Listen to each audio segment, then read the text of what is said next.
film was really heavy, and like I said, when I went into it, I wasn't expecting it to be such a heavy, I didn't know it was going to be like it was. Hey y'all, it's Nate. Welcome back to my little corner of YouTube. Today we are talking about The Son, a 2022 film that was recently added to Netflix. If you haven't seen it and you just want a synopsis, then that's going to be this first part, and then anything else after that will contain spoilers. In this film, we follow a family. The mom, the dad, the son, and the new wife. The son in this movie is a teenager whose parents are divorced. And he's having trouble with the divorce and is pretty mad with his dad about it because his dad is the one who initiated the divorce. The movie follows them along on the journey to kind of figure out how to process that and how to deal with it, because of course that's a heavy thing for anyone, let alone the child, and it can be difficult to navigate. At the time of this recording, The Son has a 29% on Rotten Tomatoes, so do what you want with that information. This film includes topics of heavy depression and suicide, so if that is something that is going to trigger you, then I would avoid this one altogether. Everything from this point on will contain spoilers for The Son, so if you haven't seen it and you don't want spoilers, save this video and come back after you do. Lately, I've been enjoying watching movies and TV shows going in with little to no context, meaning I'm not watching the trailers completely,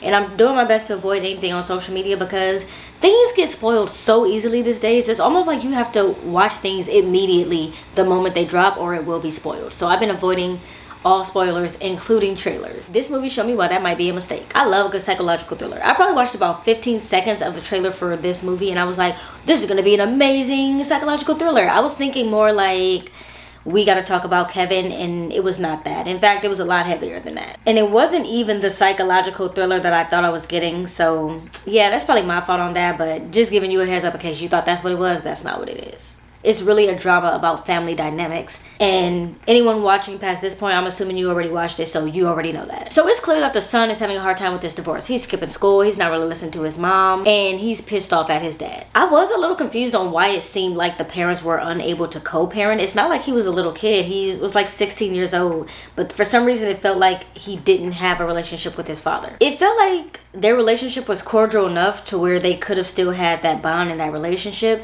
but I don't know, maybe the son was old enough and just didn't want that relationship with his dad, but that part of the movie did feel a little bit off to me. I was like, why aren't we connecting the dots here? I also found it incredibly frustrating. Like, I pretty much was frustrated this entire movie because we see the son going through all of these trials and tribulations, all these trials and tribulations, some that are normal for teenagers, but some that are very clearly not normal for teenagers, or anyone for that matter. He was not in the right headspace, and he continued to say to both of his parents, I'm not in the right headspace, something is not right, I don't feel like I'm in a good place. And they just continued to brush it off. Oh, you'll be okay. Oh, you're gonna be fine. I found myself feeling stuck, and I don't know, maybe that was the point, because I understand that the son was also feeling kind of stuck and confused and didn't really know where he belonged in the world. And I found myself feeling so stuck. I was up and stuck when I was watching this movie. I was like, no, y'all not getting it. He's telling you that he's mentally, like, it's not, the dots are not connecting. It's not clicking, Steven. And the parents are just like, you'll be fine, bud. And I was just like, no, he's not going to be fine. Like, he's begging for help and you guys are doing nothing.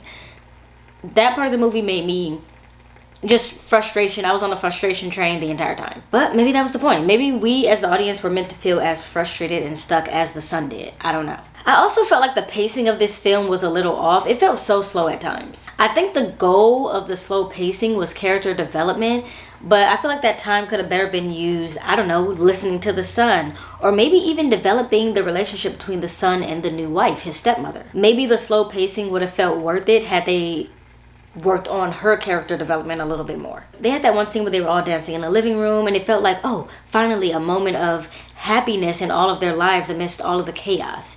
And then they just kind of fell off after that. I wish they would have spent more time really developing that relationship and that storyline. I think the movie could have done well to kind of figure that out.